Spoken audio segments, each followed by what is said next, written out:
Welcome to the Green Cover Podcast, where we have really interesting conversations with some of the top farmers and experts in the regenerative agriculture movement. Join us as we learn together how to regenerate God's creation for future generations. What's been your best cover crop? Sometimes when I ask people that question, they talk about the giant biomass they got from their sorghum sedan, or maybe their cereal rye cover crop, or they talk about the 200 pounds of nitrogen they fixed with this big hairy vetch cover crop.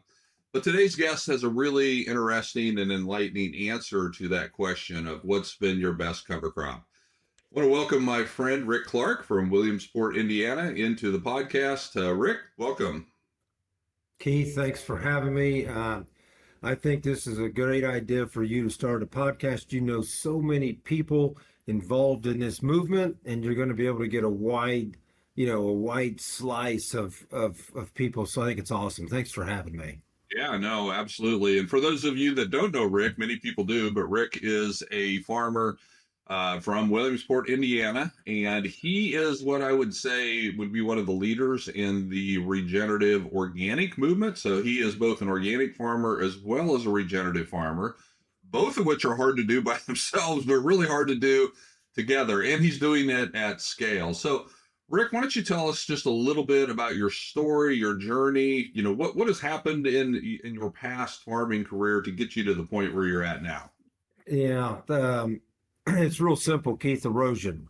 A long time ago, back in the middle 2000s, I think it was 2007 maybe, we were doing our usual tillage event. Like we were some of the best tillers in the county, and we did a spring tillage event like we have done for years.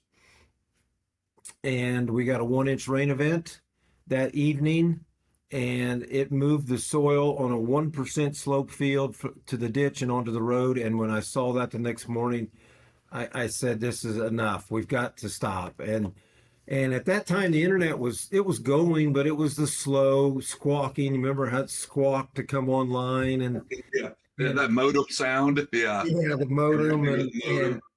And we could do research. It was limited at that time, which comparing that to today there is no comparison. I mean, what you can do today is unbelievable. But anyway, I researched, and what I came up with was I had three criteria. I wanted something that was going to sequester nutrients. I wanted something that was going to mitigate compaction, and I wanted something that was not going to be around next spring. And that was the tillage radish. That's where we started. It was perfect. It did exactly what we wanted it to do.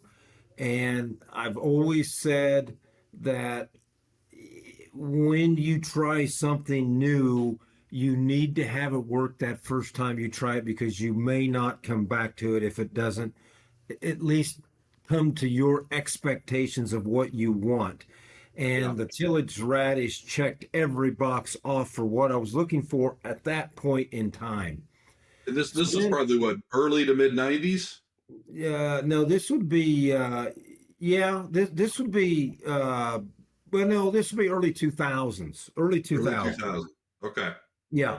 So when luck, and I don't know why I did this, Keith. I mean, you just do some things because, like, I mean, maybe God's guiding you. I don't know what, but they just happen. We did this on a 200-acre field, and I just cut the field in half, and we did half of the field of our normal practice, and we did half of the field with this tillage radish event, which eliminated tillage in the fall, eliminated tillage in the spring, because I went ahead and treated that as a no-till field. And then we did the normal chemical, the normal fertility, all that stayed the same.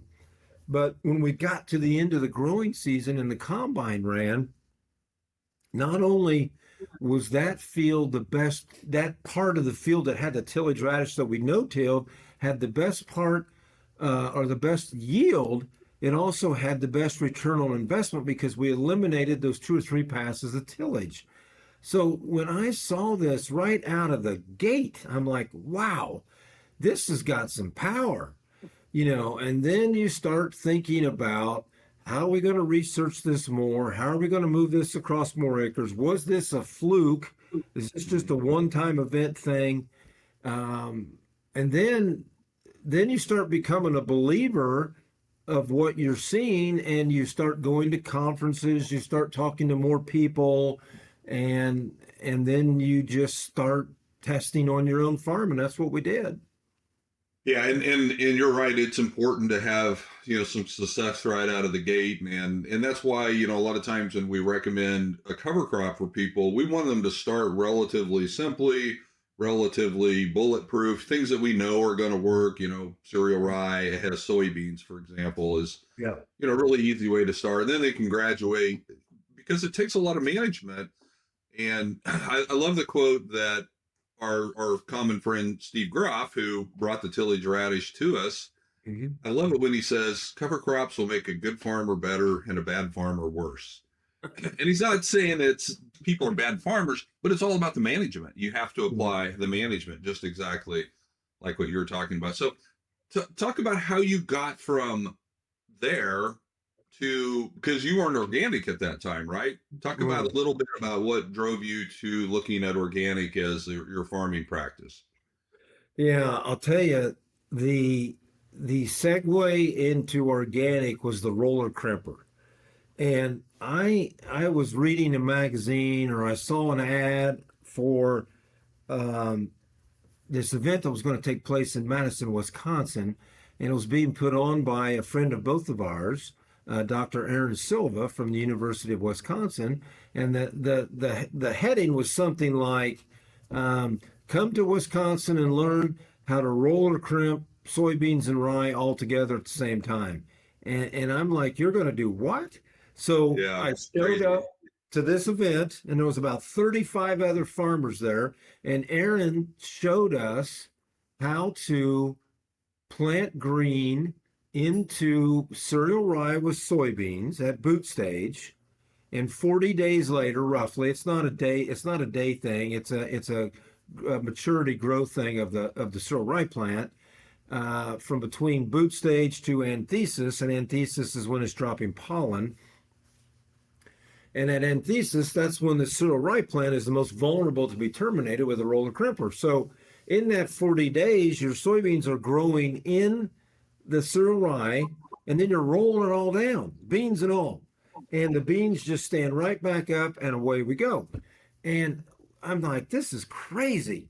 So we went home that next spring, and we did 200 acres or 300. I don't remember the exact number, but we did a significant amount, and it worked.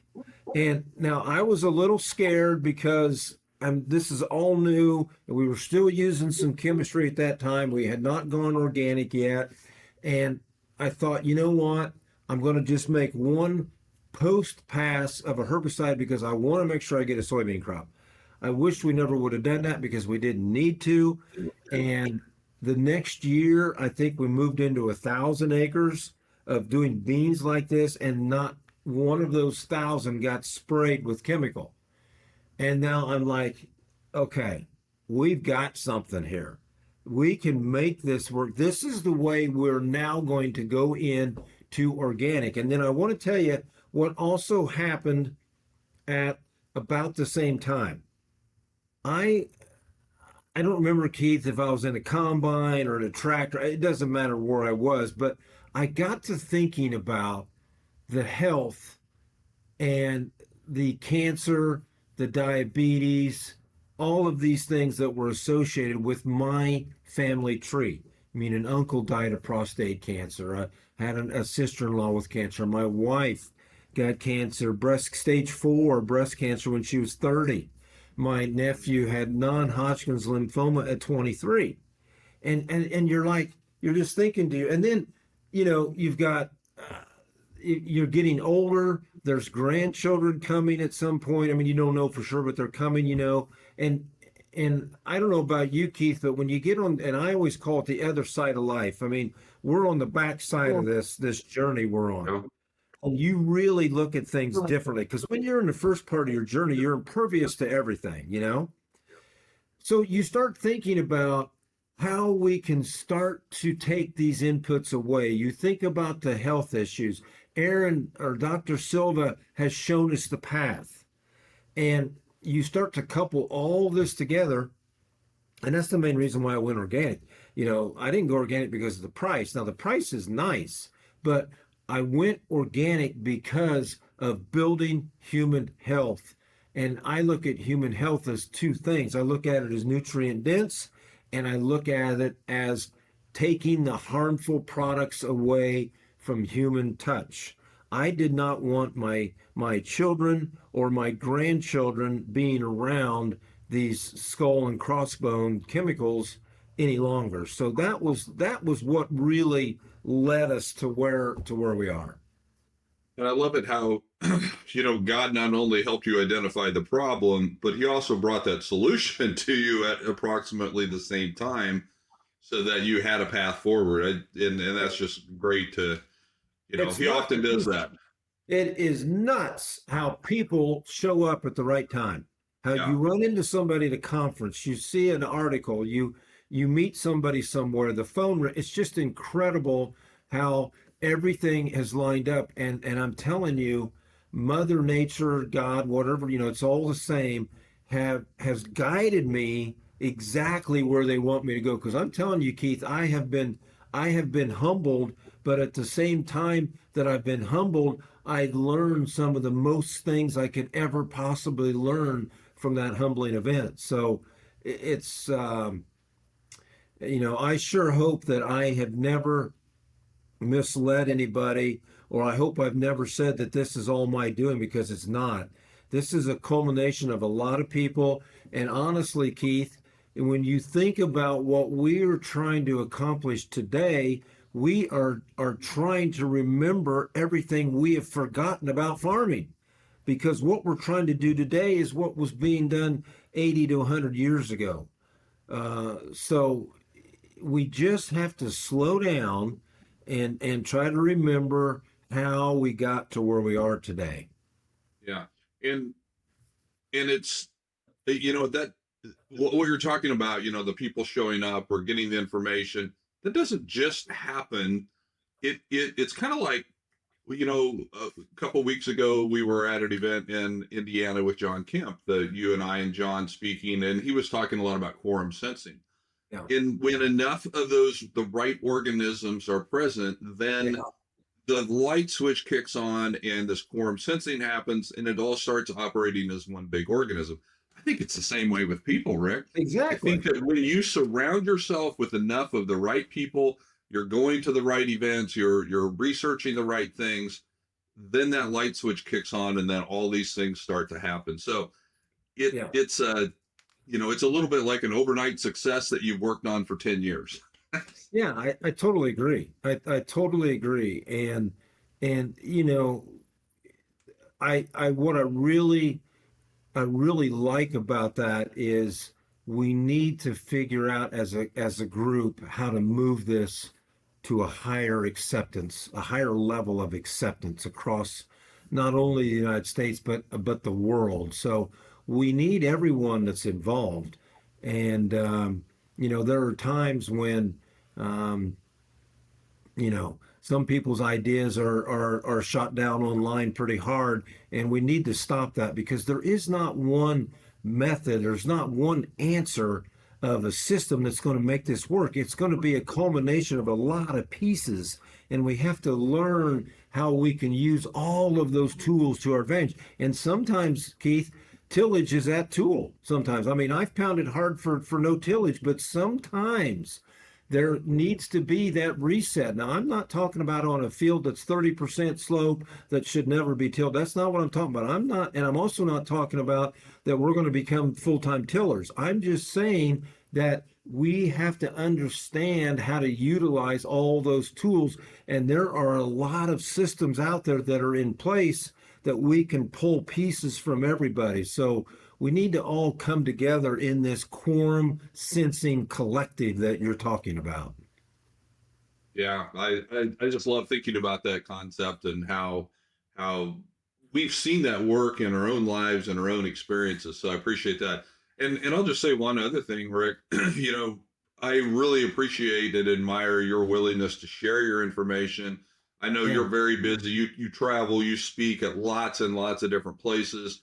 Always very open and willing to share your story, share your experiences, And you'll be the first to say, this is what's working for me. Might not work for you, but Well, learn from my mistakes. yeah. And people in this movement are all that way.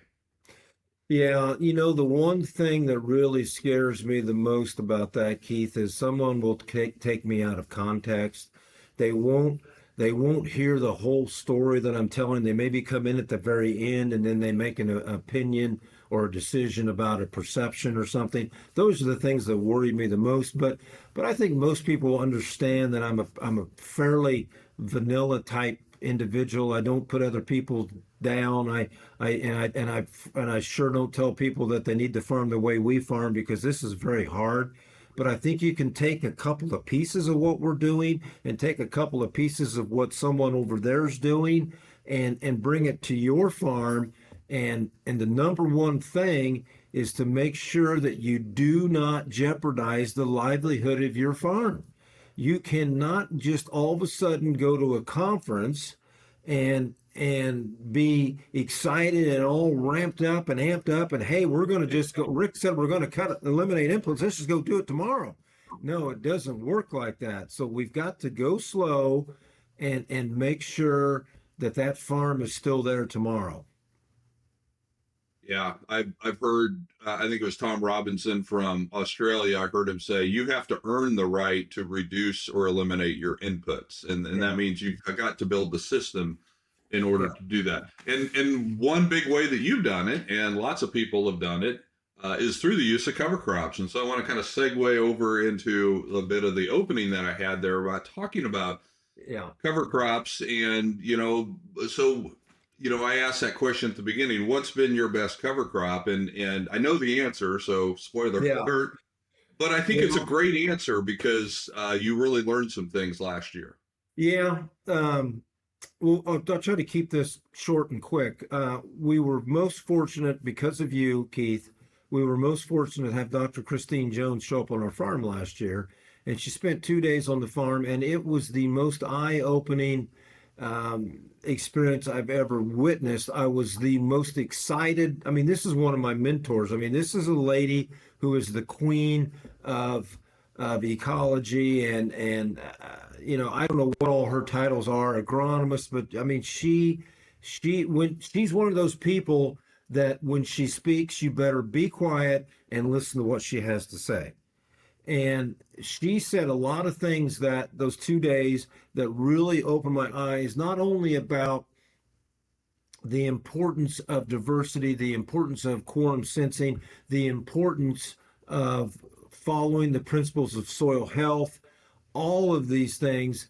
And when she came and stepped onto the farm, I was really looking forward to hearing her positive answers.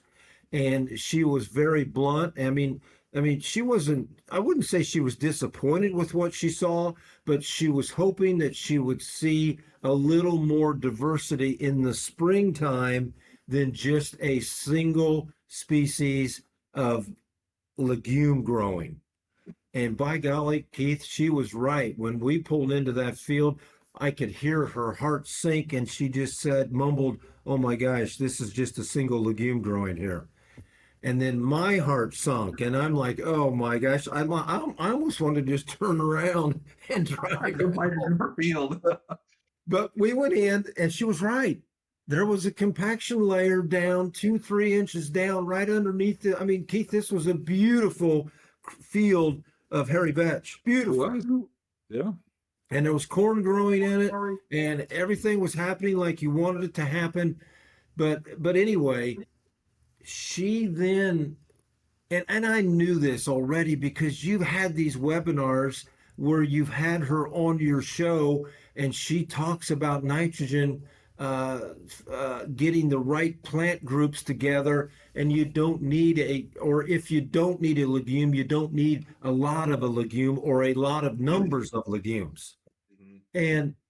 And all of it now is starting to click like, okay, let's rethink this because I'll be honest with you, Keith, there was a time when you'd stand up there on stage telling the audience, hey, we just planted a 16-way cover crop, wow, all right. Well, when you break that 16-way cover crop down, you might have three families, you know, inside of that cocktail, and that's just not enough. So between you and I, we are working toward trying to get as many numbers of families represented to get to this quorum sensing that we can. Now, I've got to stop right here and warn everybody though. You have to, the first thing you have to understand here is what is your termination method next spring on anything that's still growing. That's number one. So for us, Keith, we're trying to do this with either no tillage or very limited tillage. We're organic. We don't use any inputs. Wow, your family list went from this down to this, you know, but that's okay. Um, and I'm getting to your answer. What's the best cover crop I've ever raised? It was the cover crop that you and I created last summer. It was put in after a wheat crop, and the growth and the explosion was unbelievable. Now I know again, and Christine also said this, and again, you got to step back. And she said, folks, this is not about growing the biggest, baddest biomass you can grow. That's not what this is about. This is about getting everything working in harmony and getting that mycorrhizal going. And I've always said, Keith, I'm not a biologist. I wish I was, but when you look at the formula for photosynthesis, the two things on the right side of that arrow is oxygen and sugar. And those are the two things that we have to maximize pumping into the profile.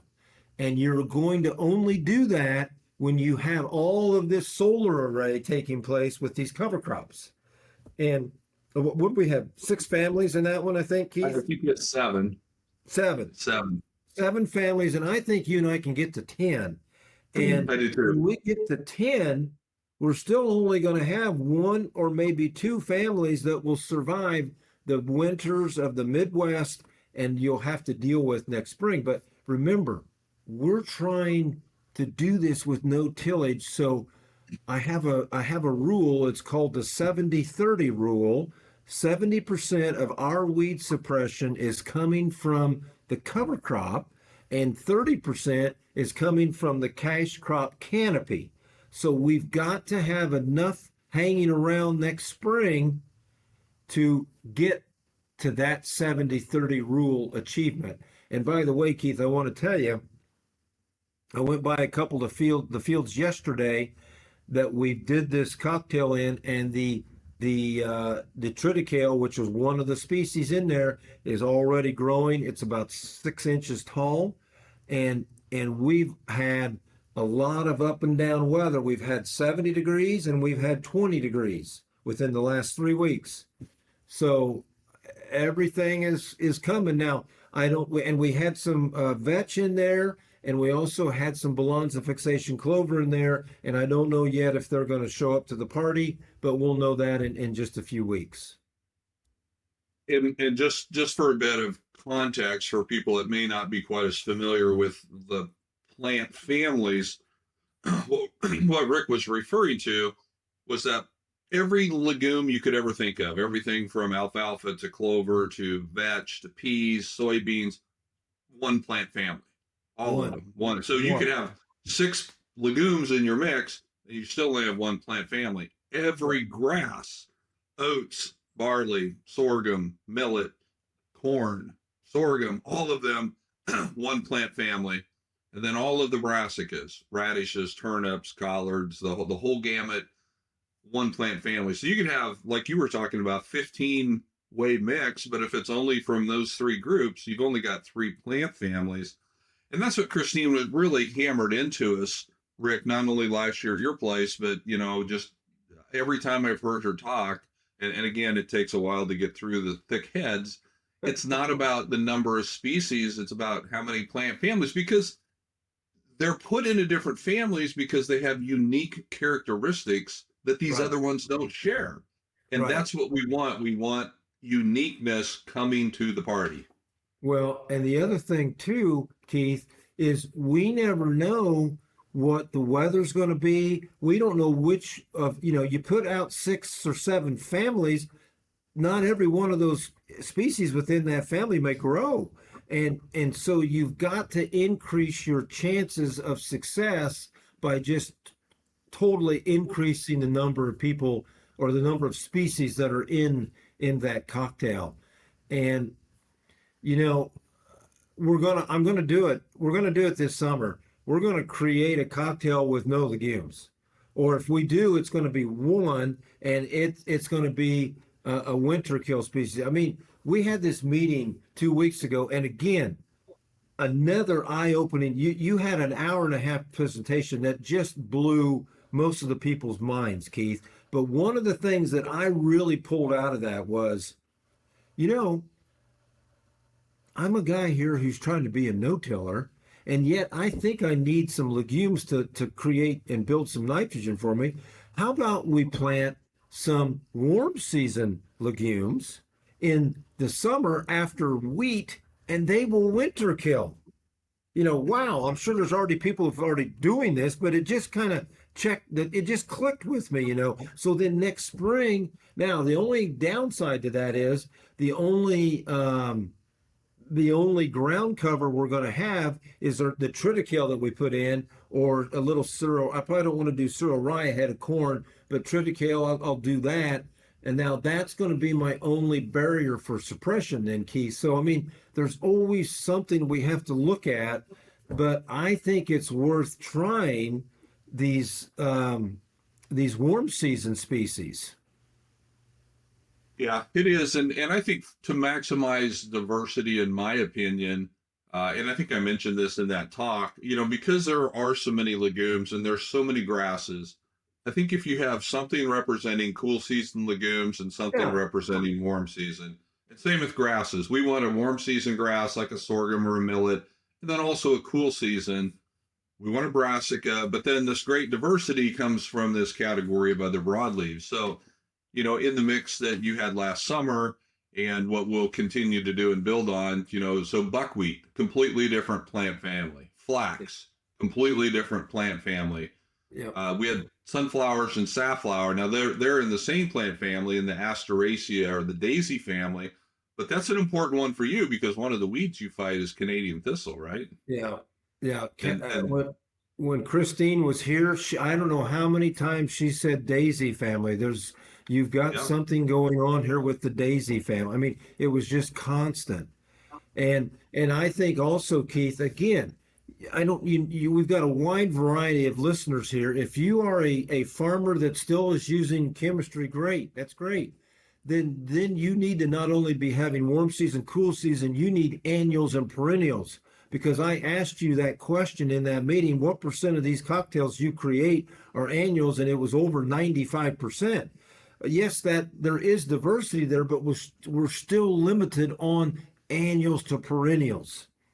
They all bring a different exudate to the microbial biome, and that microbial biome needs all of that. So it's not rocket science. It's going back in time and what was happening on all of these fields that were being grazed by all the animals, the bison and all of those things. It was a combination of multiple species, hundreds, Mhm. annuals, perennials. I mean, it was all of these things. So we just have to understand how to get back to working with Mother Nature. Yeah, and Christine has referenced those the native prairie and what it would have been like when settlers came, and she made the comment too that 90%, I think she said it is 80, it is a big number, 80 to 90%.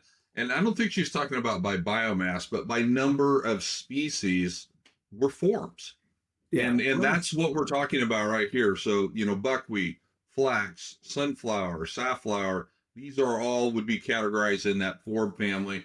And we had those in that mix. We got you up to 7 plant families. And I think, both you and I, our goal for this coming year is to try to get you to 10. And we Yeah. can do that by adding some things like sesame, which is a completely different family, and okra, which would Yep. be another completely different family, and maybe real low amounts of some like chia or uh, even phacelia, again, in the borage family. So we don't have to load the box with quite so much. Uh, Right. we had a little roundtable discussion last night, and one of the guys that was on there said, "Yeah, I did a 25-way mix last year. This is one of our customers in Kansas." And he said, and I did it for just a little over $30 an acre. Yeah. And it's like, well, that's incredible because you don't have to load up on every single thing. In fact, you don't want to. You can Right. overcrowd, so it's about choosing the right things at the right amounts and planting it at the right time. Yeah, that's right.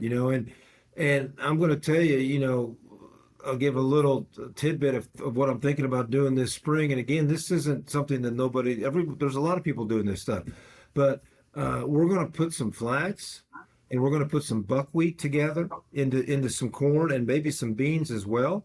And we're going to also we're going to bring the Three Sisters back, and this is all with your help, Green Cover. I mean, folks, this is the plate green covers where you go to put your order in and get your seed. I don't know how many species you've got there, Keith. Probably over 200, but I don't know. Maybe it's more than that. But it's a bunch. Keith has never But yet not been able to supply me something that I asked for. But we're going to put the squash and the beans and the corn together. I mean, we have to do this is the future of farming.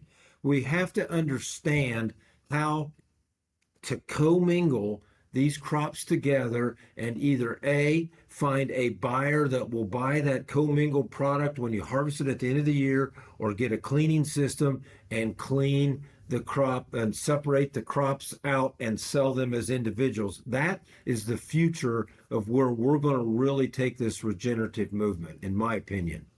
or like in your case, a lot of what you're talking about doing are going to be species that will live as a companion with the corn, but then they'll eventually kind of die off or Yeah. go through their cycle and won't really be an issue with your corn harvest. So that's a great option too. Right.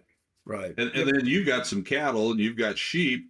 And if you can grow any of these squash or cucumbers or melons, I Well, mean, they'll go crazy on that stuff after harvest. yes, I'm sure that a lot of these guys who are doing 60-inch rows that are also grazers are doing the exact things we're talking about. And I don't know if I want to get to that kind of a system. You never know. But and I'm going to tell you, I think another thing that we should be doing more of here is this relay cropping notion. Now, I'm doing it to some degree where we will have a solid field of a cereal grain growing, and then we'll come in the spring and we will plant a soybean or a pea into that, and then we'll harvest off the top, which we're running over the beans or the peas with a combine, and then we'll come back in the fall. We're doing that, or we're letting them grow together and harvesting together. But I've not ever tried this 20-inch row is what we're spacing is, and plant the cereal rye in the fall with the 20-inch row planter, and come in the spring and set over 10 inches and plant the cash crop in between.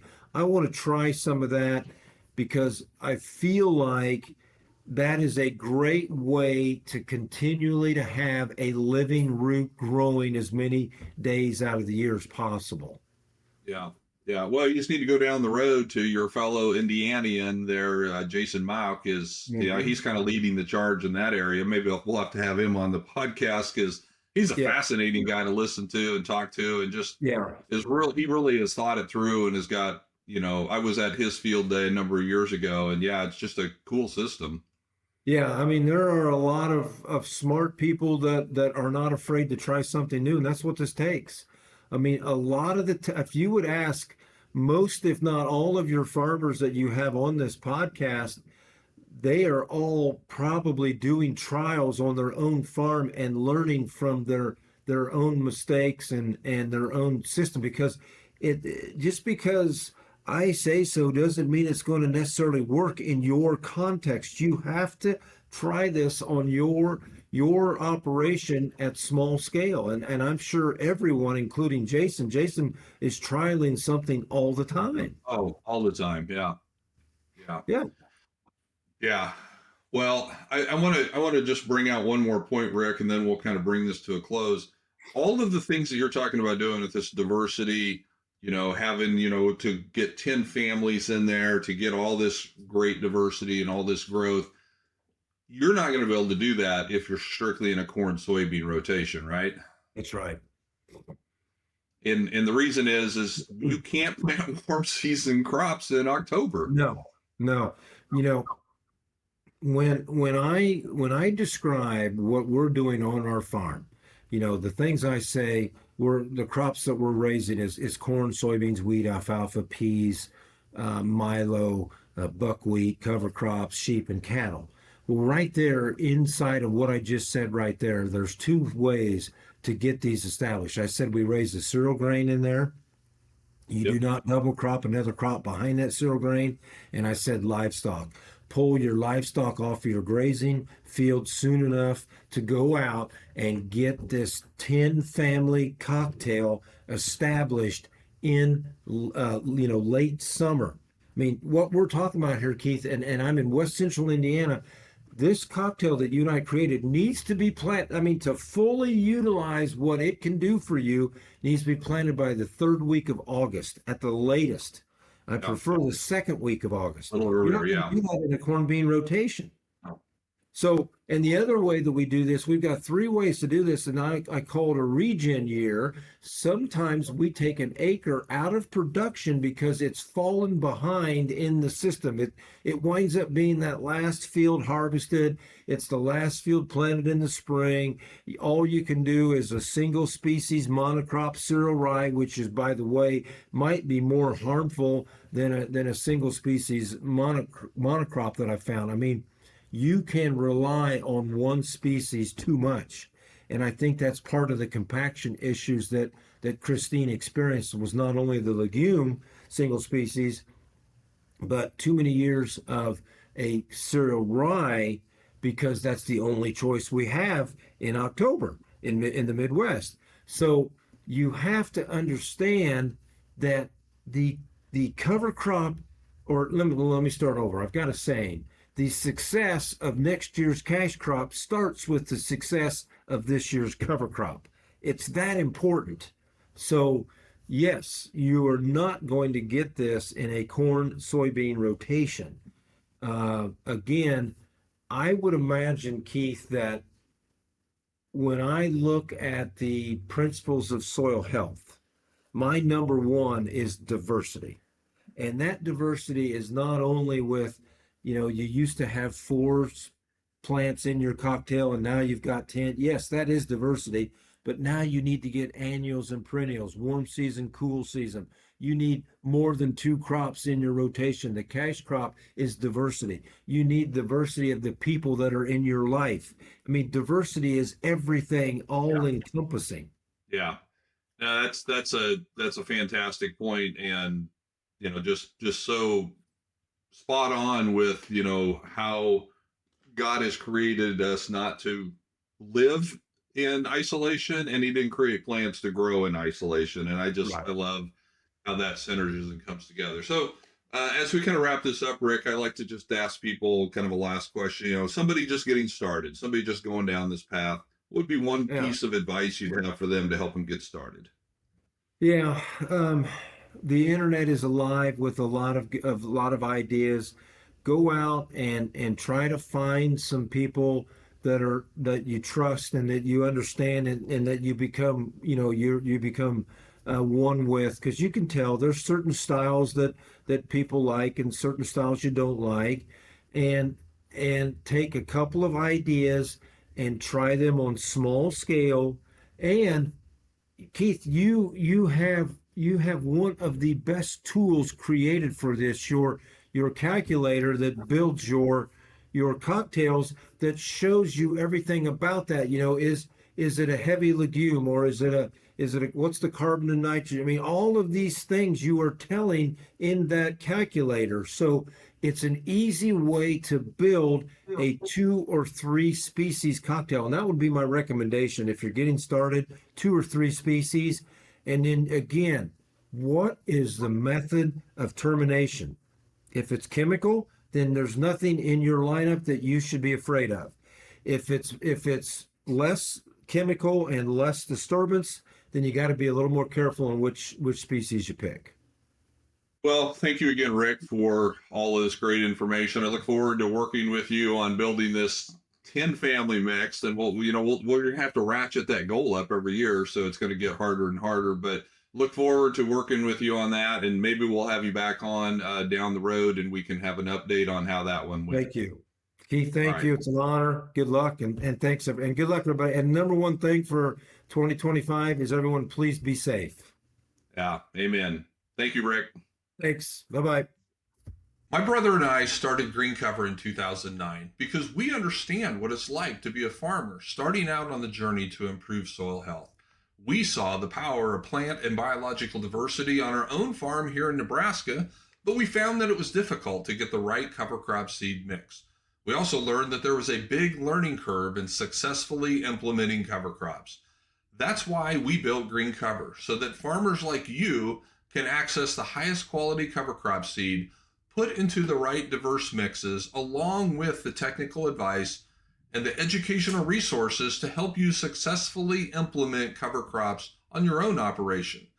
So contact us today and we'll help you with the right cover crop mix for your farm or ranch so you can regenerate your portion of God's creation for future generations.